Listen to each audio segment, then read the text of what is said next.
So it's a great honor to introduce our next speaker. Our guest is the last guest that we're going to have this term, this semester in our Innovator Distinguished Lecture Series in our master program here at UC. So it's a great honor to have him here today. As you all know, today we're going to be discussing and talking with Tom Byers. Tom, as most of you are aware of, he works at the Stanford Technology Ventures program. He is actually a faculty director, together with Kathy Eisenhardt, where Tina Silic, the executive director, works. Tom got his PhD in Berkeley in operation research, so he comes from an engineering background. And then he got his own venture, Symantec, in the virus domain in IT services. And to prevent them, actually. There's your cheat sheet behind you. And from 20 years ago, he started working at the Stanford Technology Ventures program. Since then, I think he has been instrumental in fostering education in innovation and entrepreneurship. So today he will share with us most of the important clues that he has discovered through the years to stimulate a very thoughtful discussion about the topic. So thank you so much, Tom, for being here. Thanks, everyone. Oh, thank you. So I hope you applaud at the end, too. I don't know. But if you didn't, then at least it happened once. I appreciate you having me. I really do. And it's my first time in your wonderful country this week. So I am over jet lag, so I'm feeling really good. And it's Thursday night. I bet, somebody's cell phone is getting in the system. So why don't we turn them off? I'll turn mine off, too. Because otherwise we're going to be bugged. Somebody's... There we go. Thank you, everyone. All right, so I was hoping that would happen, so you'd have to... you can still check Facebook or email if you want.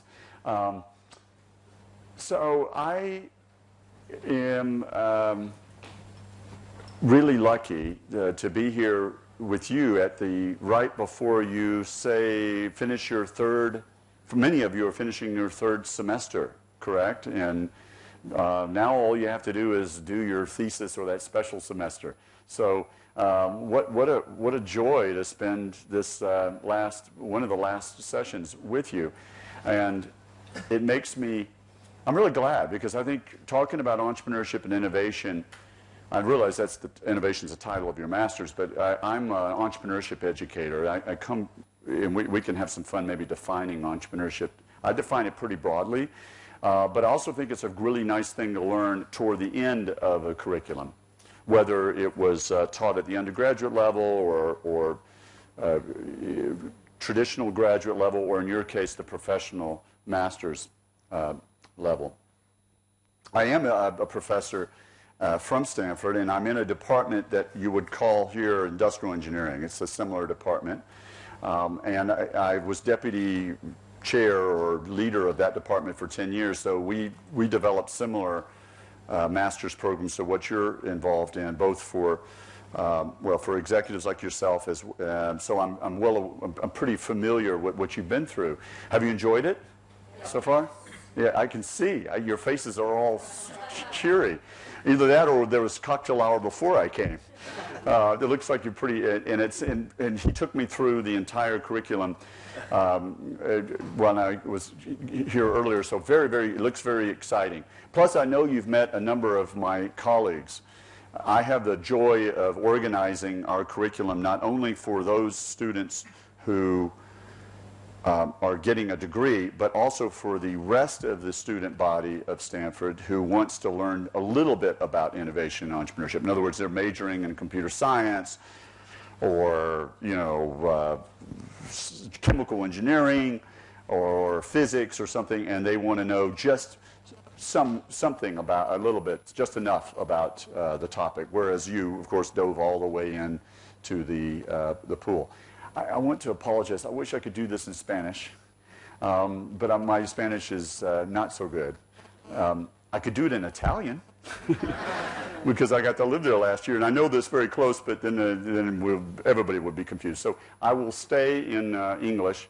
I have brought along with me some friends, and I do that through the power of video. You saw a hint of that. So I'm going to share with you 7 of my favorite things having to do with entrepreneurship, and get your reactions.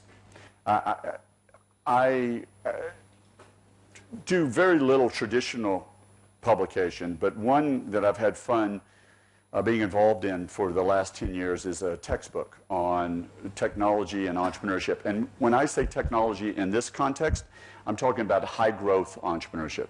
In other words, not small business, not restaurants and things like that, but anything that's any enterprise, whether it's for-profit or social or non-profit, that is attempting to not be a startup anymore. They're a startup, but they're trying very, very hard to scale.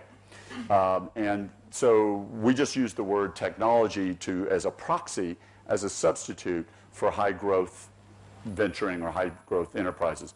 So besides this trip, I took a little break from finishing up finals of our own semester at Stanford, and also I'm in the midst of trying to finish the 4th edition of this book. So what does it mean to be a textbook author or try to organize a curriculum? It means I'm the ultimate plagiarist. My original thoughts are few and far between.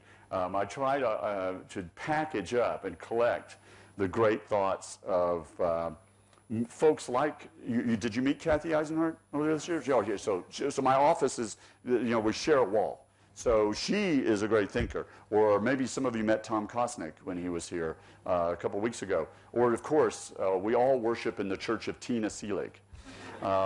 So, those kinds of people around the world really intrigue me.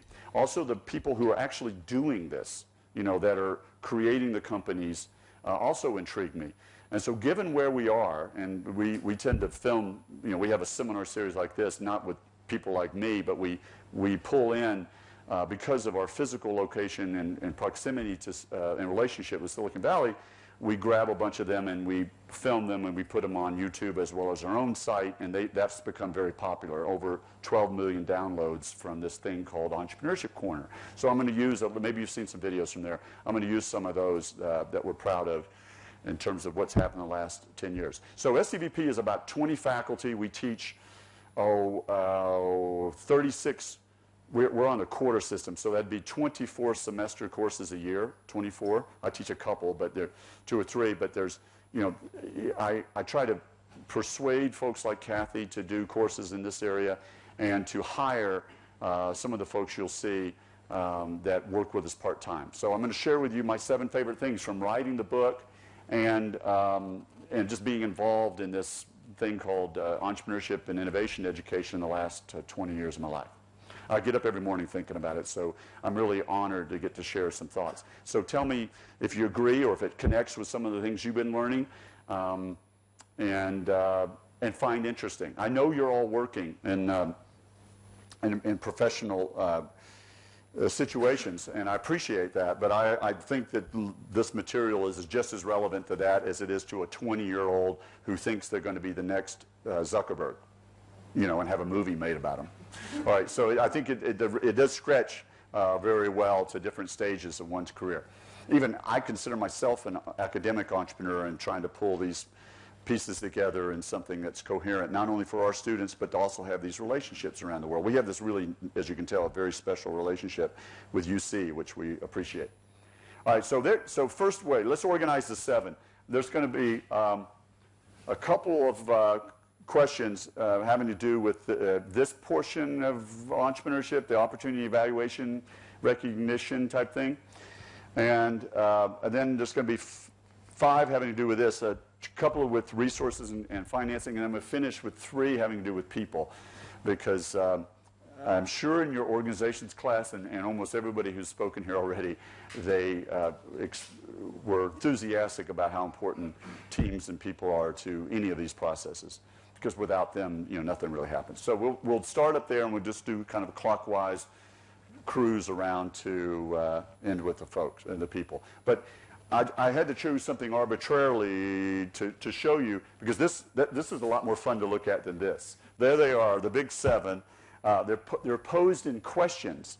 So let's simulate. I realize that you are not in some sort of competition for venturing, whether independent ventures or corporate ventures.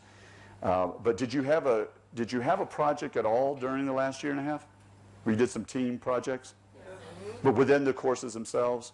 All right. So, or maybe in your professional life right now, you are tasked with building out some new products or services or new initiatives at your enterprise. Certainly, I am at Stanford. I've been on, asked to do some new things for the university. So I feel like a lot of this material applies to that. Maybe not the financing part, because it's more framed in the way of an independent venture. But we'll use this as sometimes it's fun to sort of pretend as you hopefully leave here in an hour sensitive to at least my perception of what the Silicon Valley philosophy of entrepreneurship is. Because, maybe I should step back for a second. Silicon Valley is a place, but really it's more importantly a philosophy, and I bet you've heard that before, which is it's a style of doing business. And this word entrepreneurship is not about vocational training for founders, but it's a style of leadership and management. That's what I mean by entrepreneurship. Really stretch the word, include the adjacent topics of leadership and innovation, creativity, and so forth. So I'm going to put that all in the big stew here and lay it out for you and see what you think. All right, so seatbelts fastened?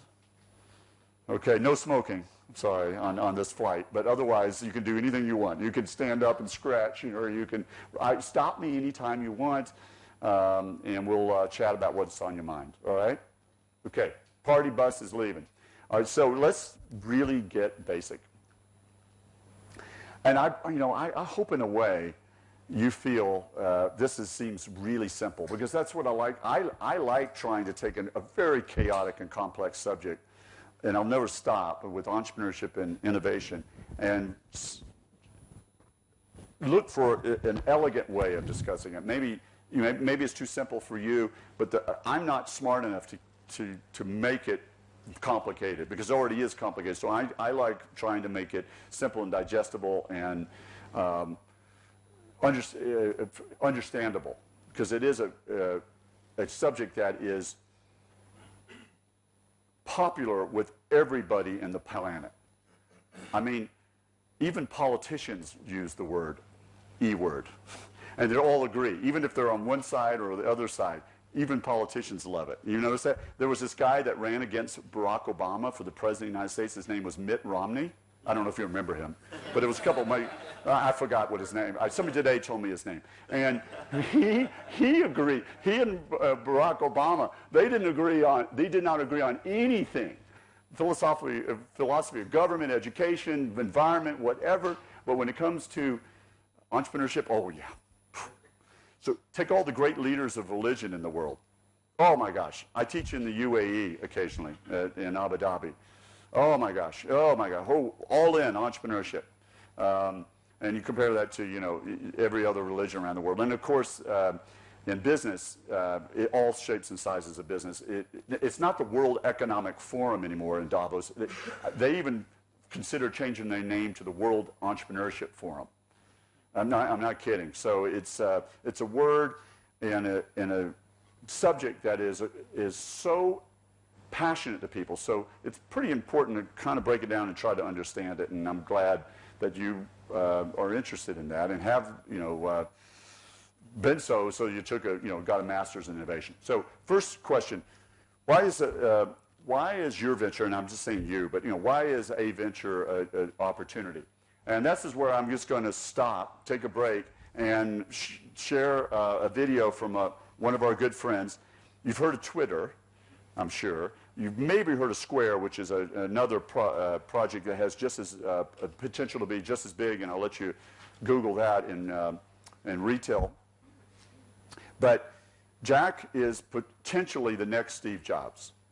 People, ever since Jobs is passing, there's been this, oh, I wonder who's going to be the next one. I wonder who's going to be the next one. Well, if I was going to bet right now, I would say it might be this fellow. So maybe we should have him to talk about what it means, for something to be a real opportunity. The biggest thing for me on that path is I need to draw something out, and I need to get it out of my head. I found myself very early on thinking about something, like, thinking about this early idea for Twitter, and saying to myself, I could build this awesome, you have those like shower moments where you're walking at midnight in some town in New York City and you've got these amazing, brilliant ideas.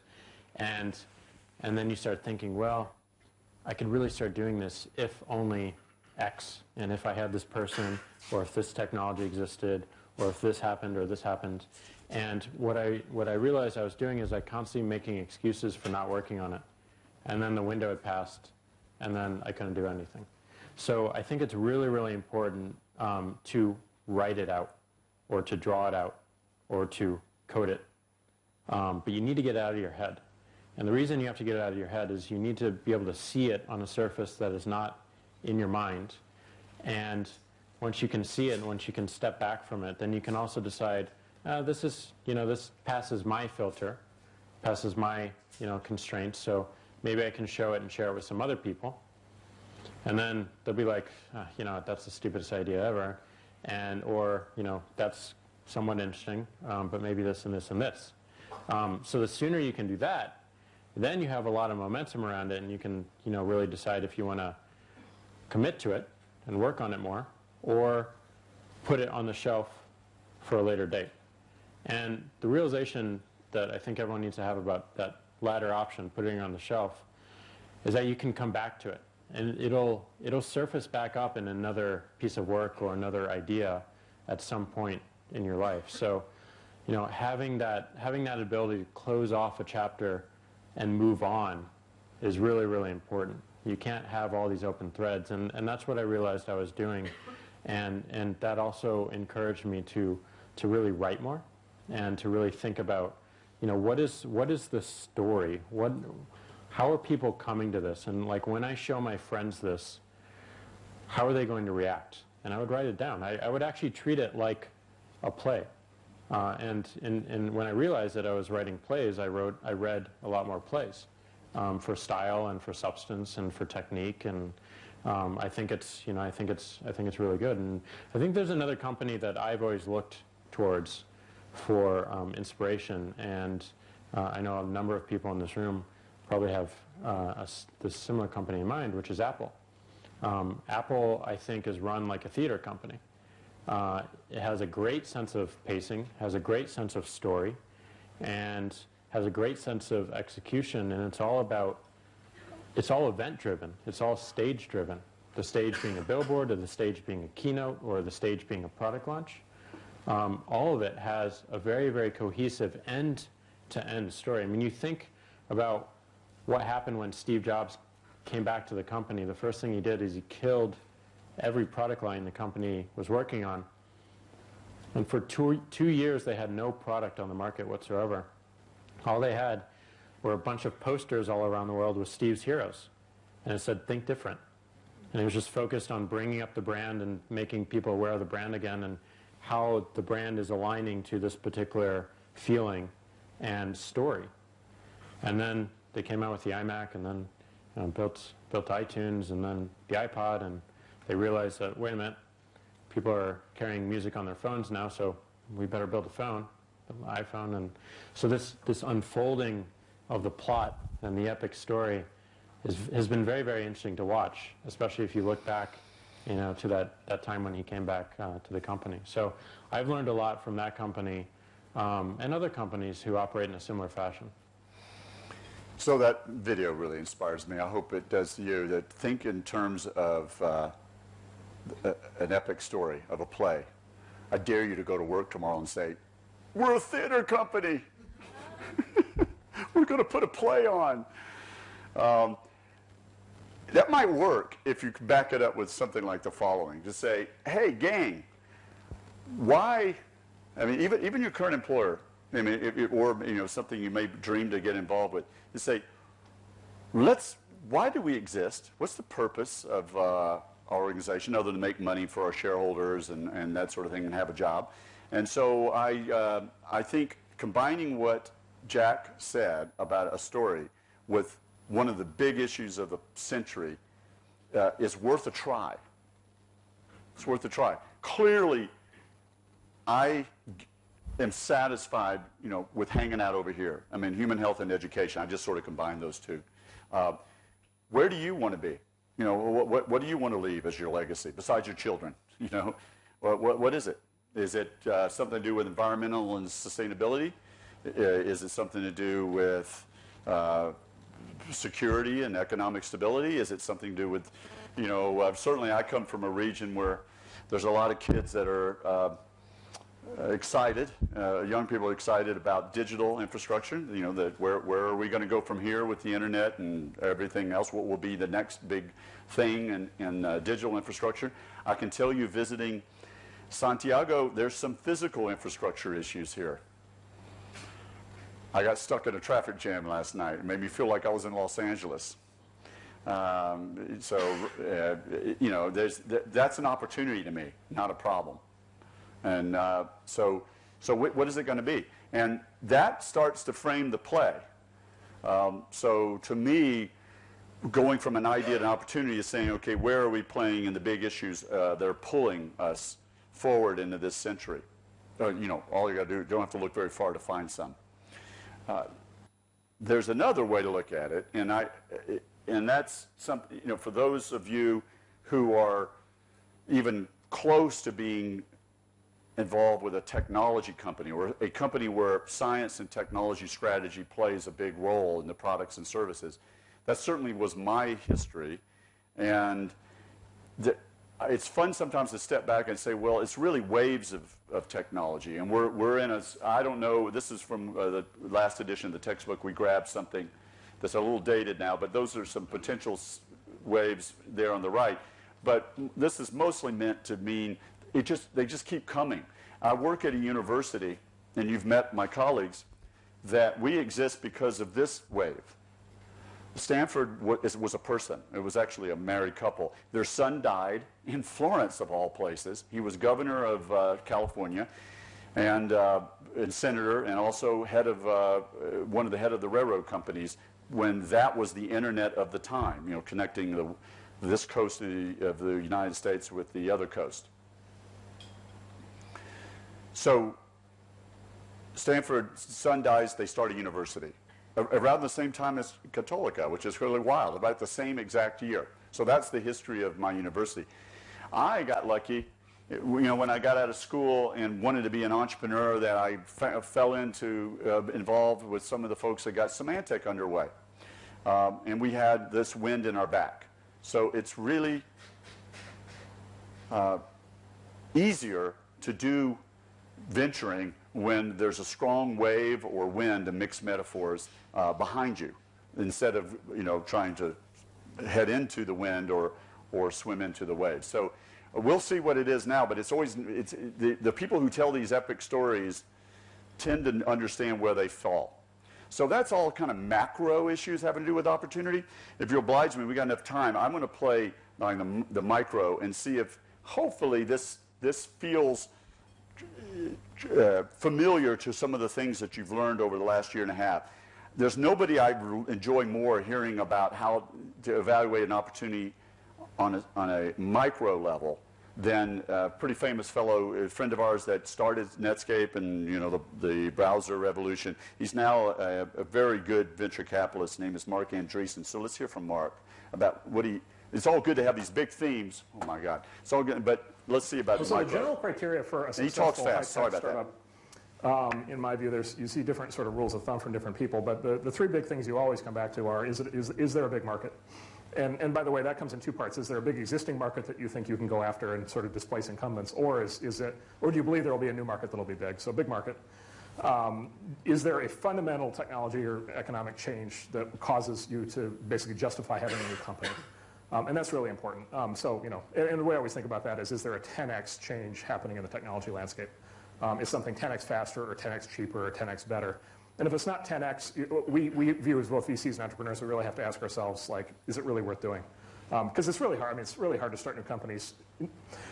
Talking about macro theory, new companies generally shouldn't exist. Existing companies are usually pretty good at what they do. And so for a new company to exist, it not only has to come in, go into business and bring a product to market, but it has to bring a product to market that's so much better than what already exists that it punches through the sort of status quo. Most customers in most markets are pretty happy buying from the current suppliers, and so there has to be a real kind of edge on the thing. And we look for that in either a technology change, usually a technology change or an economic change, which are often the same thing. And then the third is team. Is the team outstanding? And if you think about this as an entrepreneur, it becomes a question of the founding team. Some companies are solo founders and they can work, but generally, most of us, like myself, who are human beings or mortal, you want to have a founding team of complementary skill sets, and so you want to have at least one super strong technologist, quite possibly more than one. Some of the best startups are actually more than one founding technologist, and then it often helps to have somebody who's like a product or who's a market or a sales person or has a sort of really good understanding of business on the team. Certainly helps a lot. And so we sort of look at market, product, and team. And the reality is you need all three. I would say, interestingly, if you're going to compromise as an investor, if we're going to compromise on one of those, it would actually be the product. And the reason I say that is because a great market is a lot easier to make up for with iterative product execution than a poor market. Because the problem with a poor market, a small market, is even if you do a great job on the product, there just aren't that many customers. It's hard to ever get big. So sorry about the latency issue on the video. So there's a couple things there that make me excited about that clip. First of all, it's just sort of all the strategy you ever needed to know in 3 minutes. I mean, it should sort of echo in your ears, like from your strategy classes, especially when you're talking about the potential for new enterprises, whether independent or within a corporation. So that's kind of amazing how he can put it in such a rapid-fire way. And then, of course, there's the stuff about the team, which we'll come to. But what echoes in my mind is this pull that, big enough market gives you a little bit of room, and that's what I was talking about earlier. The other thing that's a little scary is this fellow, who's probably seen as one of the leading, if not the leading venture capitalists in the world right now. He's saying new companies should not exist. New ventures should not exist. Existing companies do just fine. It's got to be 10 times better. 10 times better. Not a couple of times better, not, 10 times. That really echoes in my ears every time I see it, and it's daunting and haunting at the same time. So let's keep moving. Let's move on to number 2. So that was a little bit of strategy, is what I consider important. Now let's talk about marketing. So I understand you had Tom here, but I'm going to take a couple of my favorite things that we believe matter when it comes to entrepreneurship. The first one is old concepts, competitive positioning, and then the others is this, make sure and get to know customers and partners. All right, so basic stuff, but nobody has rocked more the world with his blogging and his teaching than this fellow Steve Blank. Was he involved at all when he was there? Did you guys get him? Okay, so the Steve Blank. So I won't play his clip. You've seen him. This fellow is created a buzz that is it's hard to describe in the world of management education. And it's really good to see. And I was really lucky to come across him, thanks to my friends at Berkeley 4 or 5 years ago, and ask him to teach a course for us, which he does every winter, so it's just about to start. It's really become a phenomenon. It's so simple, it's great that you would develop a customer at the same time as developing a product. And you might, maybe you were incredulous when you did me say, are you kidding? People would ever try to just do a product? Well, that was pretty much, especially in the world of technology companies, that was pretty much the way. People were really amazing. Designers and other inventors were so paranoid about their invention, like they had cold fusion or invented, the question mark, that they wouldn't show it to anybody else because of being afraid it would be stolen. When in fact it's never about that. It's about who is going to be fastest to innovate and more tenacious and more careful in listening to customers. So, you saw Jack Dorsey give a testimony to this very concept earlier when he said, you know, I have an idea, I got to start showing it to friends. He didn't worry if somebody was going to rip off Twitter. Twitter's the simplest damn thing you've ever seen. It's 140 characters on a whole bunch of devices. But it exists because they just started immediately showing it to folks. And I realize this is say, well, that's for that kind of stuff. What about if it's real science, or, you know, real deep science, something going on in a laboratory around here? Same thing. I really believe same thing. I don't think there's any danger of somebody getting ripped off compared to, you know, not doing this process or something like it, this market development process. So there's a, you know, Steve, you've seen him. I do though want to bring back an oldie but goodie to pair with Steve. So have you ever heard of this adoption or seen it? Did you study that? Okay, good. And I wonder where you fall. So does everybody have a smartphone? Apple or Android? Everybody? Does anybody not? Come on. Okay, so there's no laggards in there. I bet your parents don't, though. Or maybe your kid. But, you know, so yeah, everybody's on this adoption curve. This is the chasm. So Steve's methodology works really well here, you know, for just getting, but there's a tremendous head fake that goes on. That's a sports term or whatever. Or, you know, just there's a tremendous chance to be fooled. And I certainly learned the hard way. So after Symantec, you know, where I thought I couldn't do anything wrong, I got together with another set of founders. One of them he had invented the spreadsheet. He was the first person to come up with the idea of like a spreadsheet like Excel. So he did something called VisiCalc while he was an MBA student at Harvard.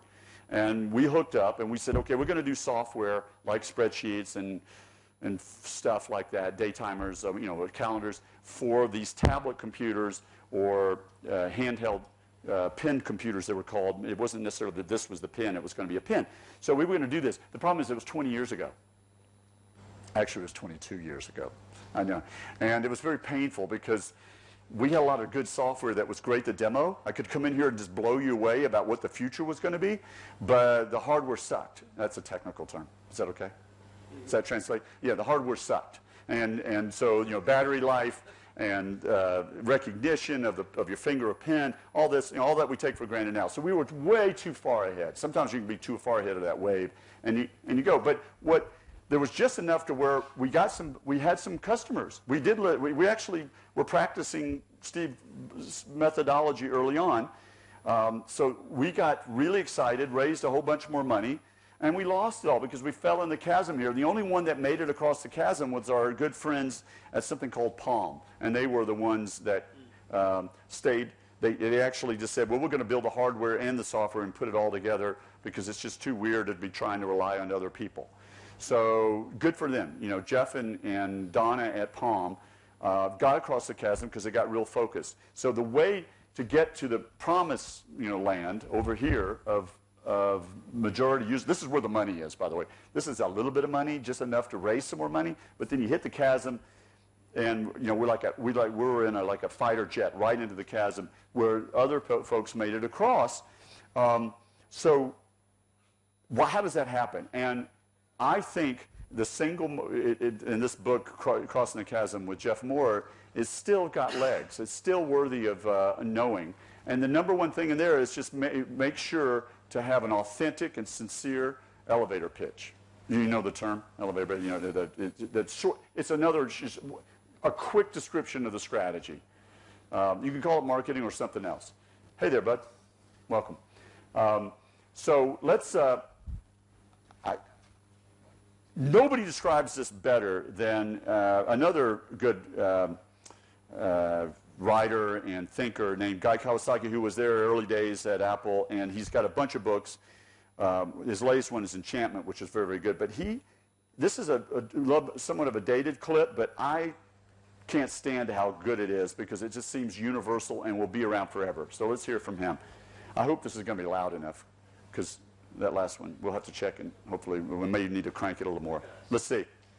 Let's find out when it gets going. The sixth thing is to niche thyself. This is all the marketing you ever need to know. It's also probably all the R&D and product design you ever need to know. I think that this chart can explain basically all of marketing and product design.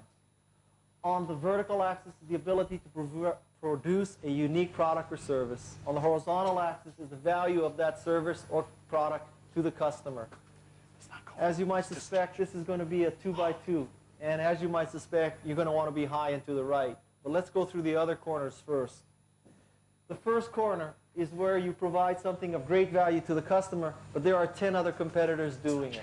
At that point, you have to compete on price because it is not a unique product or service. It's an ugly place to be. Another corner is where you provide something and only you provide it, but nobody wants it. That's where you're stupid.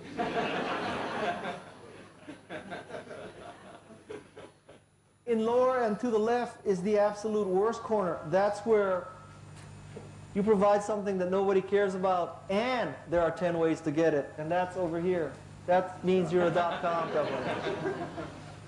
The prototypical example of a .com company was the ability to buy dog food online. That's why there's a dog food picture. You know, at the height of the .com phenomenon, you could buy a case of dog food online for 10% than what you would pay for by driving to a brick and mortar store, a PetMart or a Petco, right? You could save 10%. However, dog food is so heavy that you would pay $10 in shipping, which would be more than compensate for the 10% discount. So in effect, the dog food was of no value to the customer buying it online. However, there were 6 ways you could do it. There was pets.com, mypets.com, epets.com, ipets.com, lastminutepets.com, discountpets.com. There's 16 ways to buy dog food for more than you would pay in a store. That explains the .com phenomenon. So the holy grail of positioning in product design and marketing is to figure out how the hell you get into that corner where you are the single white tulip in a field of crappy other tulips. How do you do that? What is so unique about your product or service? It can be features, it can be price, it can be geographic location, it can be service levels. I don't know what it is, but whatever it is, how is it unique? And by the way, that unique element better be valuable to the customer. An example of a company that I think is very high and to the right is Fandango. So I'll let that go in the interest of time.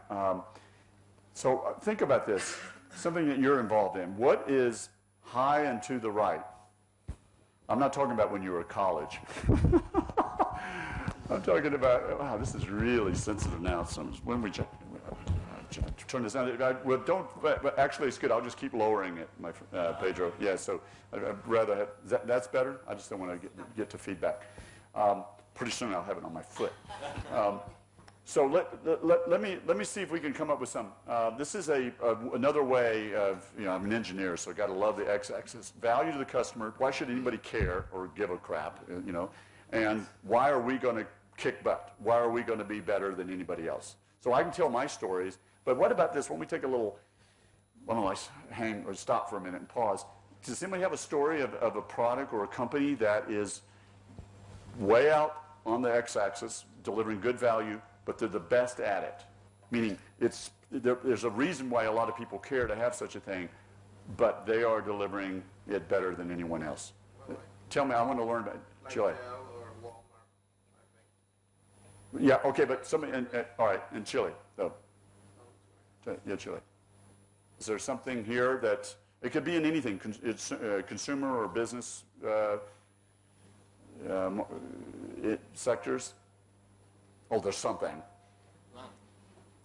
Lon? It could be your own company if you want. We won't laugh. Yeah, Lon Chile, why? I mean, they're delivering good value, and I mean, the people want it, but they're the best at it, or is that because they're the only one? No, they're the best. All right. They are the best. Okay. They're against like American Airlines and Copa. Yeah, and That's the national one, and yeah, that's the best of them three. Okay, good. What about some others that are doing this? Yes, Dental. OPEC is supplier of fuel in Chile. It's a large company. Oh, good. But they are providing now a new value proposition that is focused on what do you do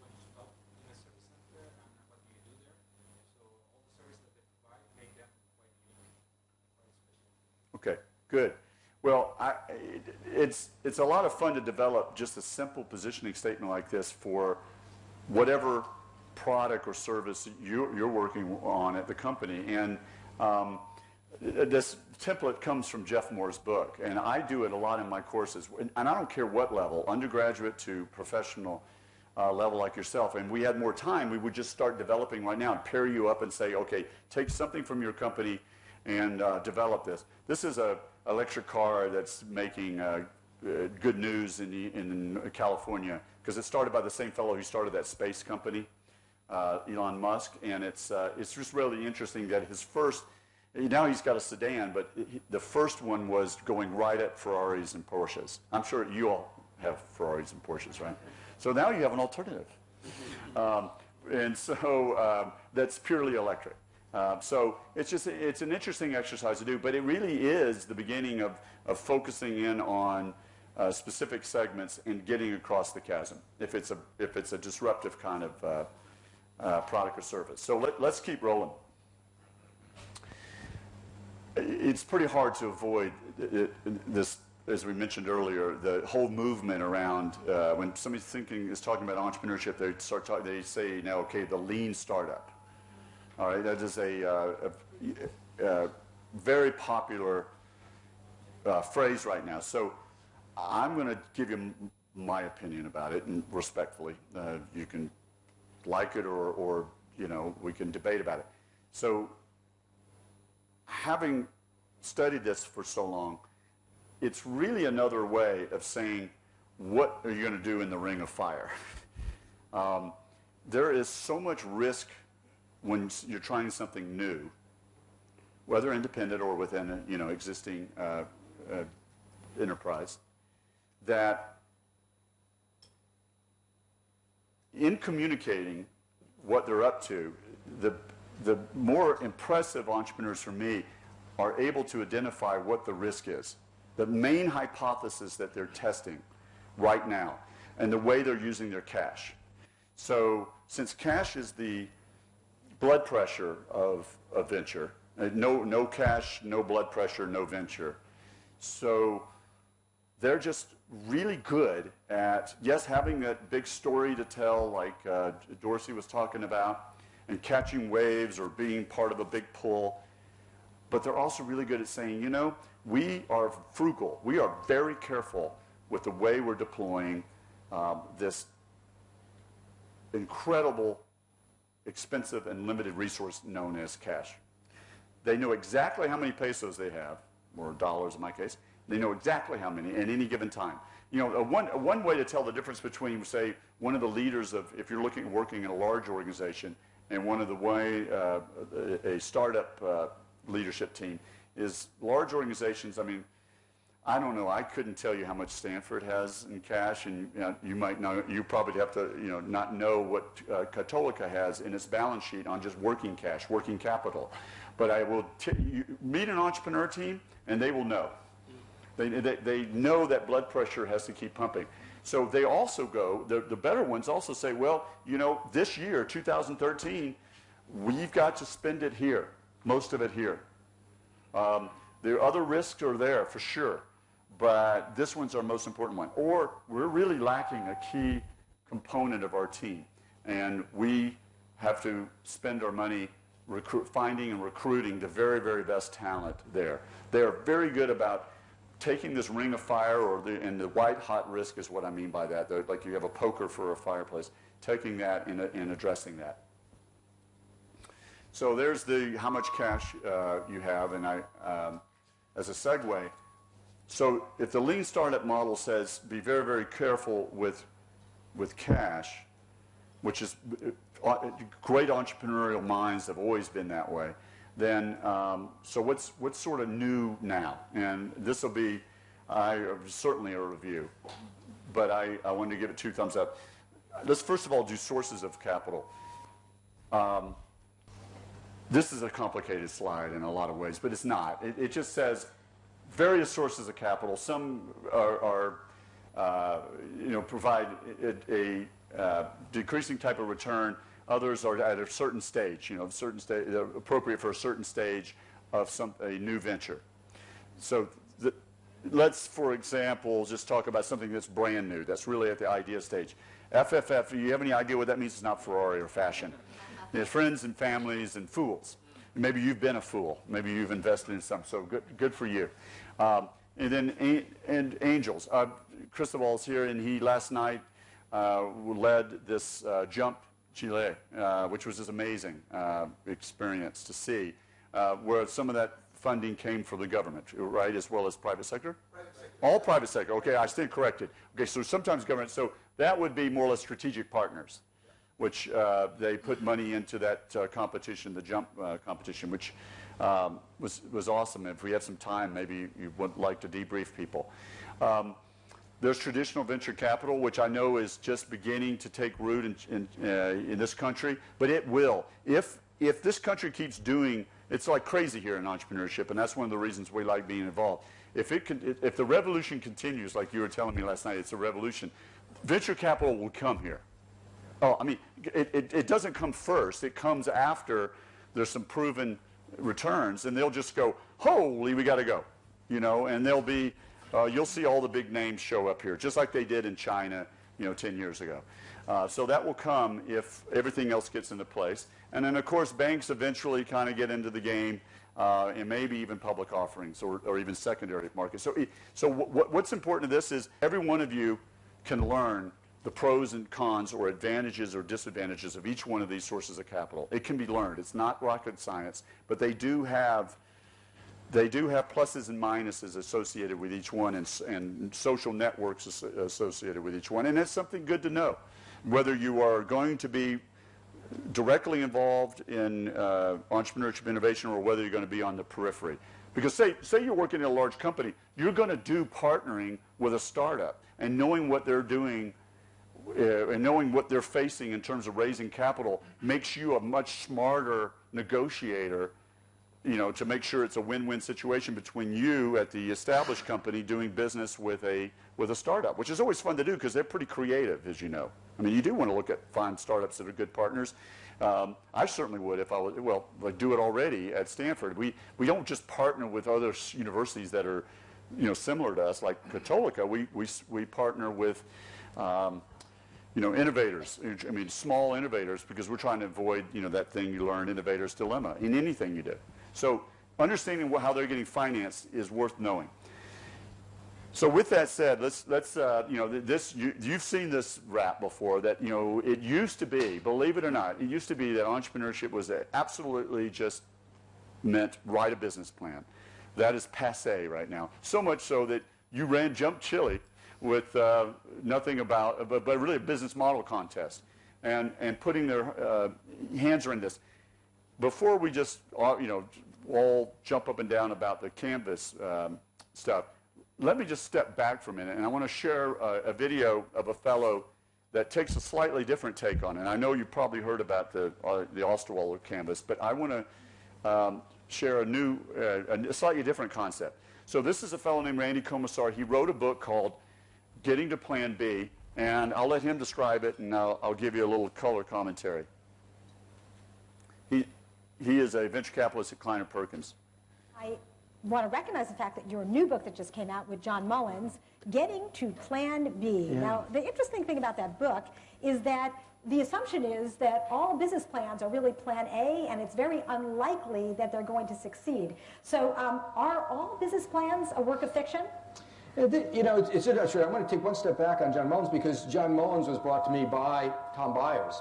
John Mullins was here from the London School of Business about 2006 or 7, and he was working on a thesis around business models. And he came to me with this idea that there was a way to sort of methodically map business models for startups.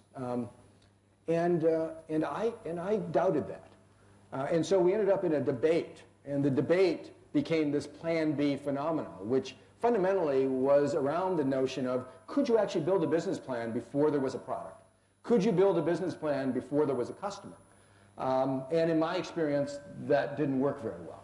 And so we went out and did the research. And the research suggested that, in fact, the vast majority of Plan A's failed. And the vast majority of the successes that we think about out there, the Googles of the world, the Facebooks of the world, the Intuits, the Suns, the Apples of the world, they didn't succeed with Plan A. And that's sort of a little-known fact. Most people sort of sweep that under the carpet and sort of talk about these companies as if they had executed well from the idea to conception, from conception to product, from product to customer, from customer to business. That's not the way it normally goes. And so the premise behind Plan B, Getting to Plan B, the new book that I just wrote with John Mullins, is that if Plan A is most often fail, which they empirically do, then should we have a different methodology for how we in fact run startups and get to the right plan, Plan B? See if that works. So you've heard about this, right? The business model generation. I mean, since Steve was here, and it's again, it has a lot of momentum right now. So and the fact that you can put something on a canvas, and this Osterwalder, who came up with this, is a design thinking consultant. So very cool tool. Very cool to just visually, map out like, okay, here's the company, here's our offer, here's our customers and how we get to them, and this is how we make money. Very cool. I teach a master's course, and we make sure and do this. But I use this as a textbook in that course because when there were students like yourself, and they love it because this actually proposes a dashboard. I'm sure if you work at a large company, you got some sort of dashboard, critical metrics that's going on. Certainly, your leadership does about. As they get ready to, if they're public, report their earnings or the results, or just in general, there's some sort of collection of metrics. It was thought you could never do such a thing with startups. It's just too chaotic, too crazy. But you are what you measure.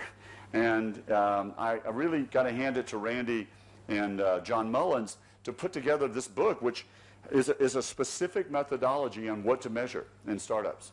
And it matches up pretty well with this, but it gets into the details. It gets into like, okay, financially, here's exactly what to measure, the hypotheses that are being tested, and why. So I encourage you, you can either read the book or, once again, if you like one of these clips, that's like one of 12 clips by Randy about it. And or you can listen to the whole hour of the podcast. That's what the thing I was talking about, which has got 12 million downloads and counting. All right. So that's this getting to Plan B. Oh, well, I guess, is this interesting? Were you okay? So I'll just give you one quick story about Symantec, that this stuff really does, it worked a few years ago. I really wish we'd had this when we're at Symantec. So Symantec's a funny name. I mean, you probably heard of it. I don't know if I'm sure you never thought of this, but I'll just ponder. What does that have to do with antivirus? The name. I mean, either I was the worst marketing person in the planet, which I wasn't very sharp. Like, how did the name have anything to do? Well, it doesn't, because it had to do with artificial intelligence. The word semantics, it was a play off of that, like linguistic stuff, language. Because we had a little database product you could ask questions to in English or Spanish, natural language. And it was a technology we found from university, so it's a typical spin out. So that we were just successful enough to generate a little cash. We were never going to be a big company. But we had set up a distribution channel. Those are the days before, downloads and that sort of thing. So it was still a physical distribution of software for personal computers. So we had a very good reputation in that channel, and we were good at just putting product together and bringing it. So we did a couple of utilities, just a little, add-on type stuff. And all of a sudden, we looked at each other one day and said, we didn't do this just to be a tiny little company that barely broke even. And we don't see any much growth in natural language. It's just that the technologies aren't lining up. So in that case, we didn't fall in the chasm. We zeroed in. We saw that it was really easy to sell the antivirus product. We just tested it on the Macintosh first, because Macs were networked first. And people were buying it like crazy. It became the #1 unit seller on Macintosh. That was a big sign. We said, okay, all in. Let's build some stuff for PCs. Unix machines over different kinds of operating systems, platforms in those days. So let's just go. Let's go across.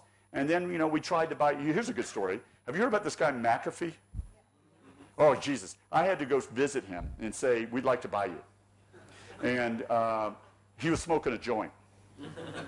I kid you not. During a meeting. And opening checks. I mean, it was the most bizarre thing in the world. Because he had his own company, because everything was done by, people would just send him checks for the software. And so I'm sitting across, trying not to laugh. I mean, I'd gone to Berkeley, so I mean, I understood what this meant. And I went back to my boss, that the CEO, the true founder of Symantec. He said, how'd it go? I said, well, the guy was stoned.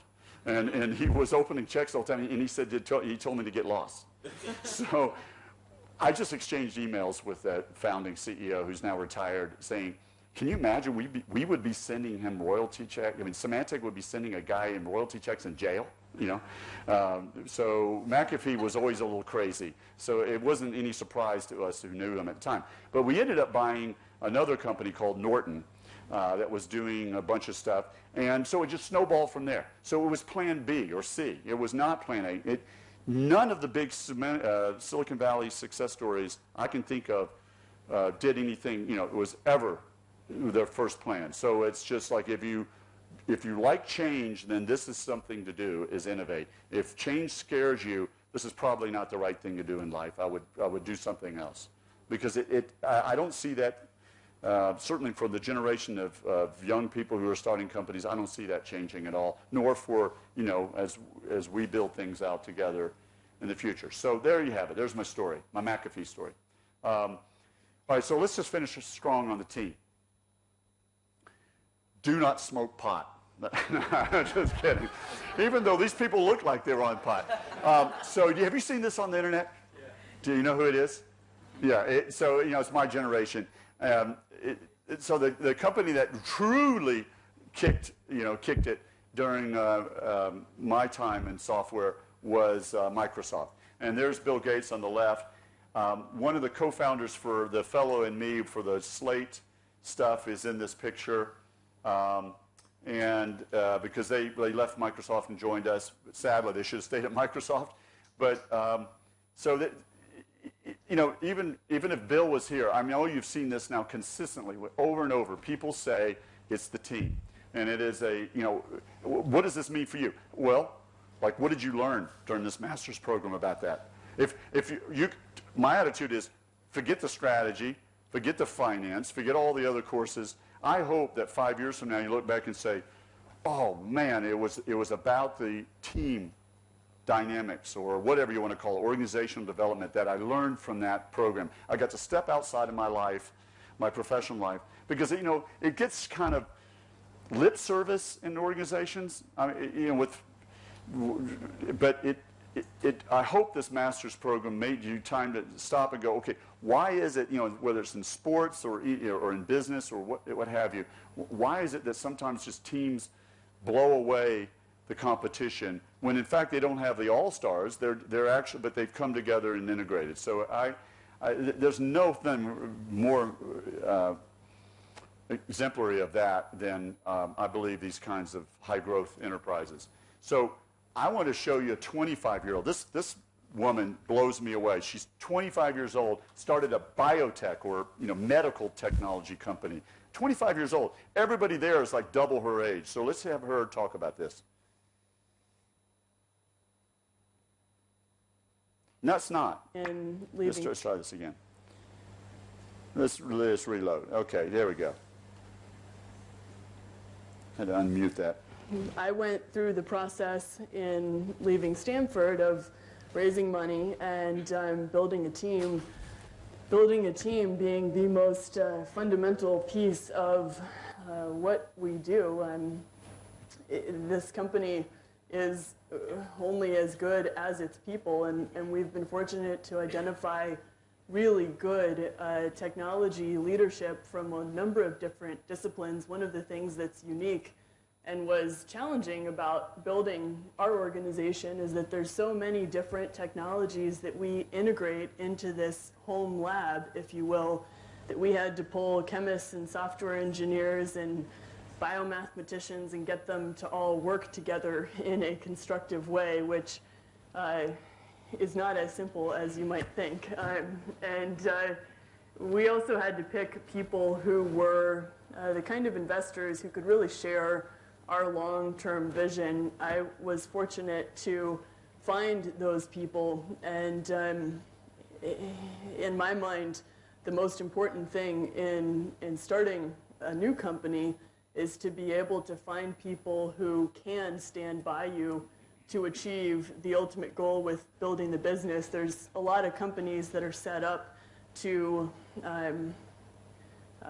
be acquired or to fill a short-term need in the market. Our company is set up to define a new industry. And if there's anything in terms of the messages that I could bring to this meeting, it's the people that you choose to work with absolutely determine the success or failure of the companies that you may start. So what always struck me about her is she's not loud like me. You know, she's introverted, just thoughtful. But her role as a 25-year-old to get to all these scientists from these different disciplines together and make some magic is pretty extraordinary. It's certainly inspirational to me. And it means that anybody in this room can do that. I mean, really, it can do it. If a 25-year-old can do it, it's just a certain confidence she had just to say, and I remember when she came to me, she was just a first-year student. She came to my office hours and she says, I want to be an entrepreneur. How do I learn that? I said, wow, well, you know, where do we start? I mean, but she just asked. She just went to someone, and I actually remember the day she walked in and just said, I want to absorb. I'm a sponge. I just know I'm going to do this. Now, she's in that category like chefs who knew they're going to be a chef. I mean, you know, I know we're not all capable of seeing around corners or knowing exactly where we're headed in our careers, but I do like the sort of humble audacity she has, you know, humility combined with this boldness to just say, I'm going to go hire a bunch of people twice my age, scientists, and get them to work together. I mean, it's an incredible story.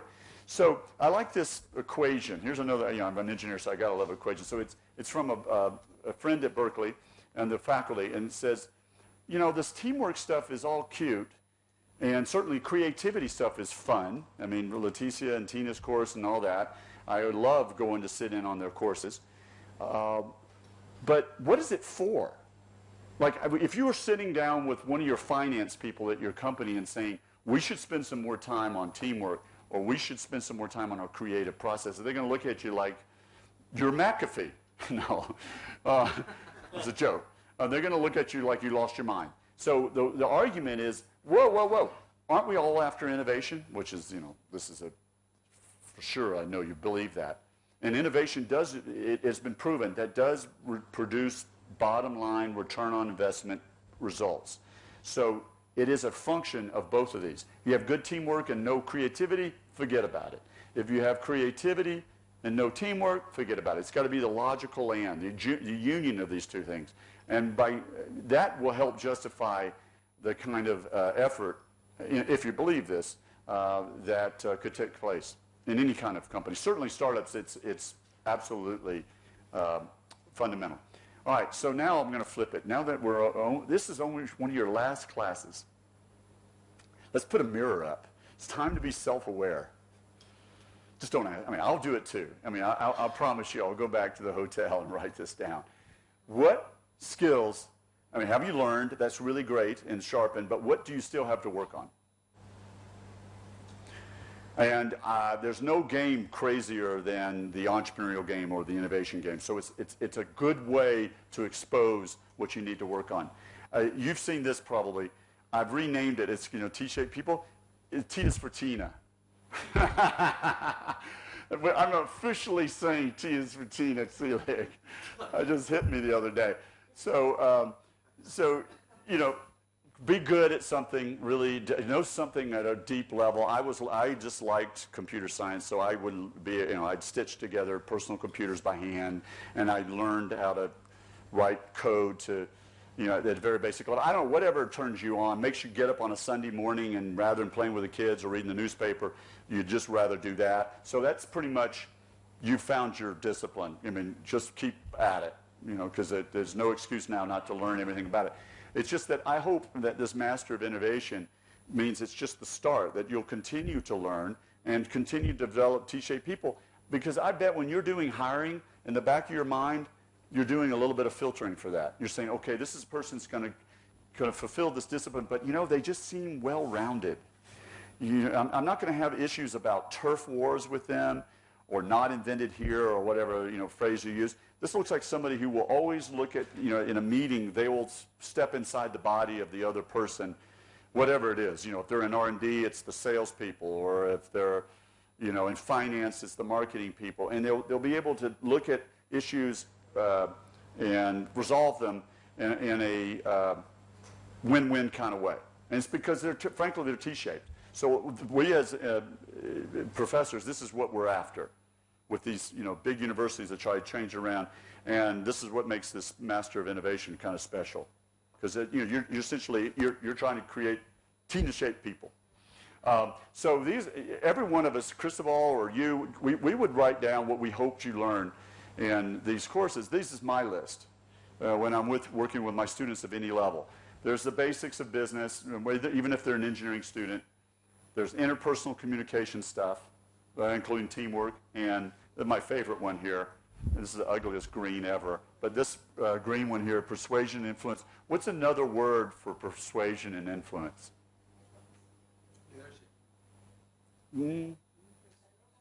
How much? Advocacy, yeah, but there's a simple word. So seduction, there you go.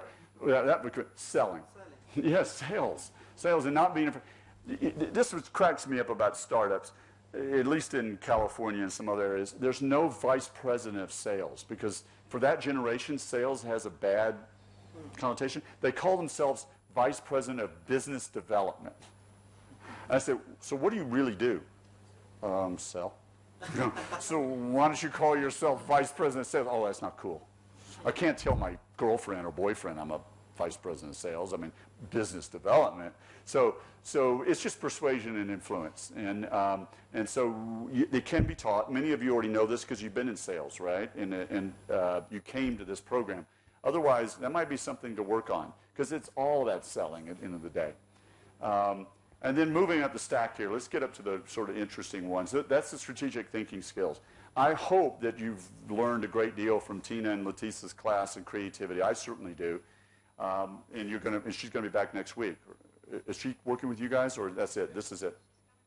She's coming, but is she working with this group, though? I'm not sure. Yeah, another part. Okay, but she's been with you guys. And I hope you learned a good. I hope you've learned a good bit about a different way of decision making, which is.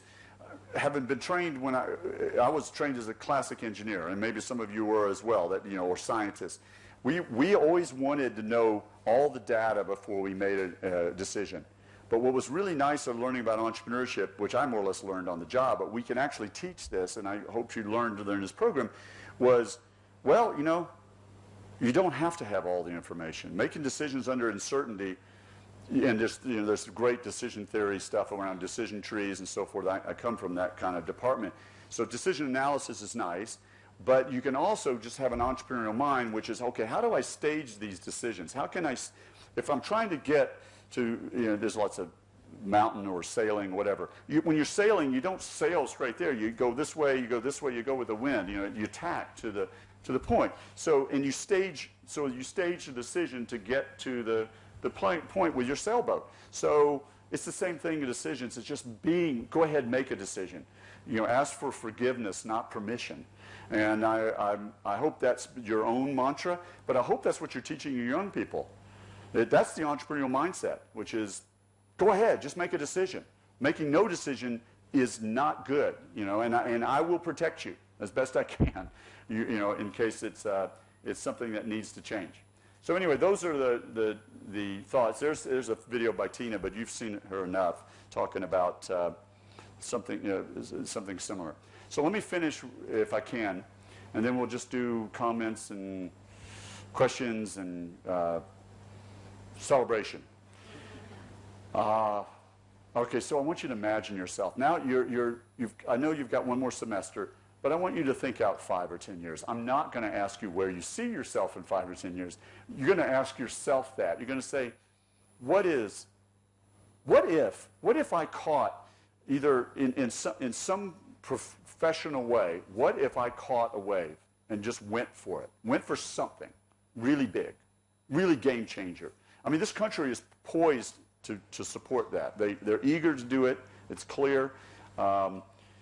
There's nobody in South America that's going to take it rather than this country. So it isn't like you're sitting in Asia and you got, Beijing staring down you, or you're in North America and you got Silicon Valley cranking. It's a really fertile ground for big stuff to happen. Okay, let's go back to the micro level. So say you're in a new group of a large company or just a brand new enterprise, or you're associated with it somehow. Maybe you've partnered with them. What's going to happen in 5 or 10 years? And it won't be, those folks won't be motivated just for making money. And I challenge you to say, really, it's not for even, you will lose faith quickly if it's just, you're doing it for just making money. I mean, making more money, like getting to be rich. That only goes so far, because as soon as things get tough, you kind of go, it's not worth it. I mean, you just give up. I mean, it's just human nature. If it's all going to be about mercenary reasons.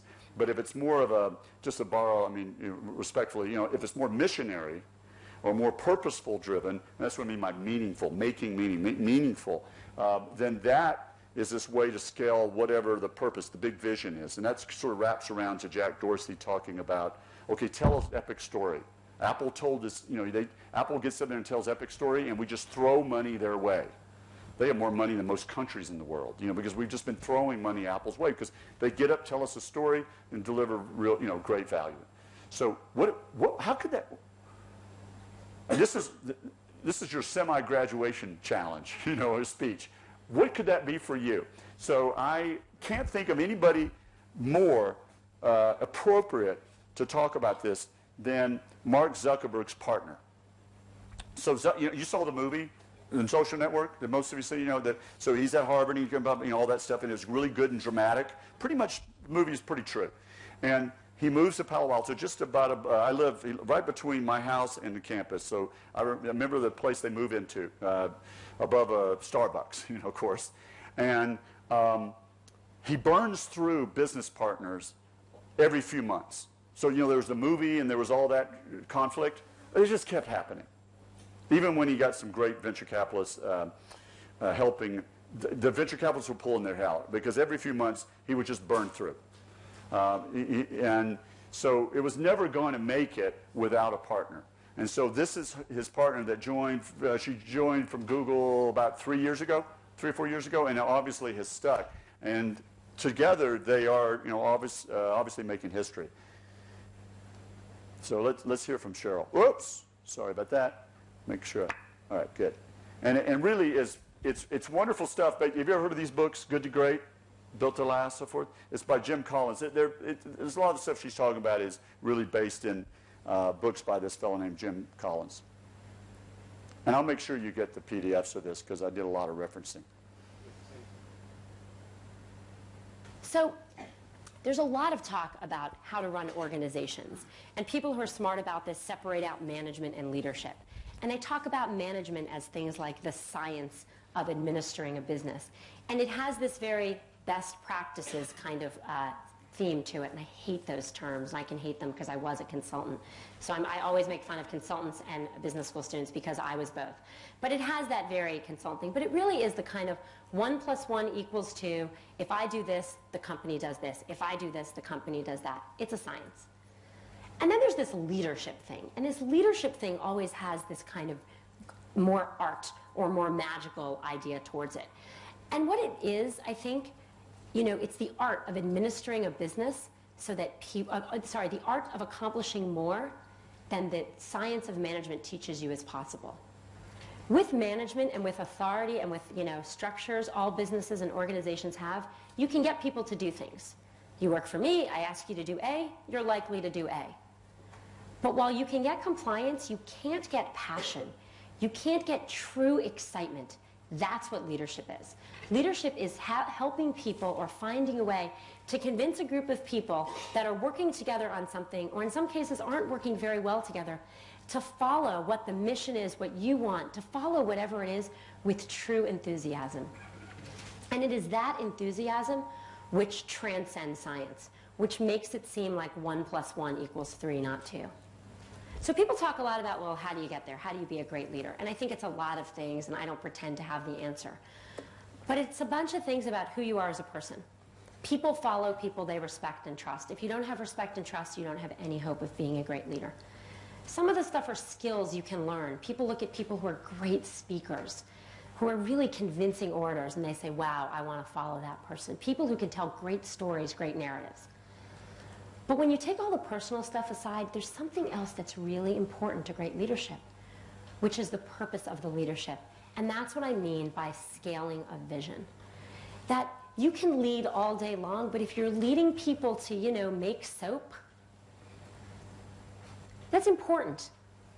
But does it have that, I want to follow this, I want to, serve this mission till the ends of my life, I want to stay up all night and work all day to serve that mission? It's having a great vision that I think becomes the basis of real leadership. And that vision has to be one that scales, that can take you from where you are to the more than foreseeable future. So I hope that inspired you a little bit. Are you going to be that kind of leader? There's lots of labels put on that style of approach. And you have a choice. You can try to develop that type. Can I get them to turn just down a little bit? No more videos, I promise. But this is really sensitive now. There we go. So I urge you to give that some consideration about taking a totality of everything that was brought to your attention the last year and a half, and start crafting it into what it's going to be for you. I mean, I watch this or read this stuff, and I think of my own, I'm self-aware enough to know, okay, what am I going to do to improve in 2013? It's the same thing. We're all in the same boat. But I hope you enjoyed that. So there they are. There's my 7 favorite things, everything from, what is an opportunity all the way down to scaling a vision. And there were several sort of mechanical textbooks. Books I recommend. This is, the textbook, so wait for the next edition. But getting to Plan B, I highly recommend, about dashboards for new ventures. And in other words, measuring what's happening, this historic book, Crossing the Chasm. But if I had to choose 3 books that were published this year that we're excited about, and we're making sure that the new edition is heavily influenced by, it's Tina's book. She has a new one called Ingenious, you've probably heard about. She wrote What I Wish I Knew When I Was 20. That was her first book. I begged her to write it one that said, What I Wish I Knew When I Was 50. But she didn't do it yet. And by the time she writes it, probably What I Wish I Knew When I Was 60. Ingenious is really phenomenal. I saw it diagrammed on your office. So you've drank that Kool-Aid, haven't you? And so here's Steve's book, both of which have put their material online. I don't know if you saw that. Tina has something like 40,000 students for a free online version of this material, and Steve probably has 40 or 50,000 as well. And so if you're more of a viewer than a reader, then I would check out the free online courses. And then here's a bonus. And I didn't have time to talk about it today, but he's a professor at Harvard. I absolutely love his stuff. I don't know if you got to read even just the HBR article called The Founder's Dilemmas. It is really nice material about relationship with investors and employees, and I highly recommend it. So there's a podcast, and we get a list of blogs to keep learning. Even when you're done with all this, I know you got a thesis to do in the meantime. So there's the website. I've got my email address. Please keep me informed how you're doing, and I really appreciate the chance to chat with you today. Thank you.